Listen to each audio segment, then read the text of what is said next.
Hi, I'm Donald White and welcome to iScience. We're filming today on the Northgate High School campus and I have with me today Tyler. Tyler is the winner of the Coweta County Science Fair, the grand champion. His project was on hydrogen fuel cell. His project was titled Fuel of the Future. So Tyler knows a lot about the topic that we're talking about today. Today we're going to be working with the Graaff Generator. And this is the Graaff Generator. The Graaff Generator is a giant static electricity generator. And Tyler, why don't you tell us a little bit about how it works? We have a carpet roller in the bottom of this, and that is a good material that can deposit electrons on this rubber band that it rotates up and down. It just spins. And then this band deposits the electrons on the top of this dome, which it collects them, and then that allows you to do all the tricks that we're about to do with it. Tyler, this reminds me of what you were just talking about, the carpet with the rubber band, and this looks like a doorknob to me. So I think a lot of our viewers might be familiar with that experience in the wintertime, rubbing your feet on the carpet.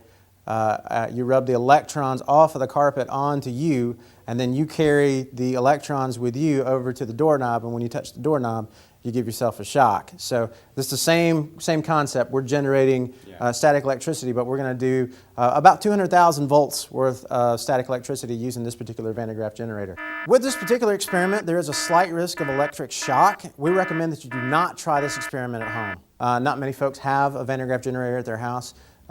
If you do, you have a pretty cool household. Tyler and I have both had experience with static electricity, so we know what's going on and can do this safely. I'm going to have Tyler blow some bubbles at our Graaff generator while it's not charged, so this will be the control for our experiment here, so we can see what's happening without it energized. So give us some bubbles there, Tyler.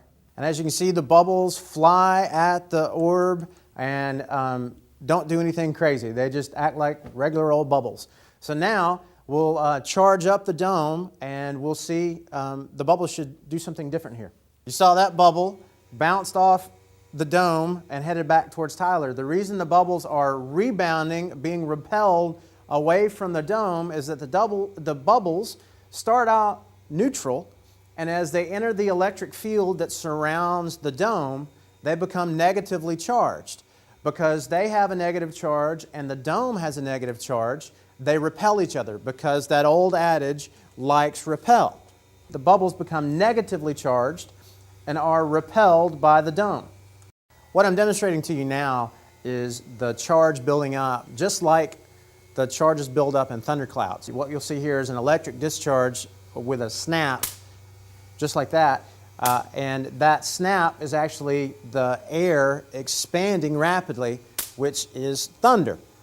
In the case of the lightning, you're obviously talking about a whole lot more voltage. But what's going on, the charges are being carried up into the orb. They build up on the outside of the orb. This other orb is connected to the ground through this red wire. So that means that the electrons from the orb can jump across to the smaller orb and be carried into the ground where they can spread out, because that's what electrons like to do, is they like to spread out away from each other. Let's see it better in the dark. The charges are carried up to the orb, and once enough of them build up, they can jump off of the bigger orb onto the little orb and run into the ground. The sparks are blue because of the nitrogen in the atmosphere. That's why lightning strikes are actually blue. Lightning bolts that we have here are about the width of like a copper wire that you might find in your house. Lightning bolts in nature are actually about the size of a pencil. All right, now we've changed it over and we've changed up our setup a little bit here. We've added an aluminum pie pan to the top and put some paper dots in there. These came from a hole puncher. Tyler, tell us a little bit about what we can expect to happen once we start this experiment. Okay, well, the charge goes from the dome to the dots, and all the dots get the same charge, so they repel and they'll actually shoot up in the air, and that's what we're hoping to see when we turn on the generator. Oh, that sounds pretty cool. I'd like to see that. Why don't we flip it on? All right. And there they go. It's snowing in the classroom.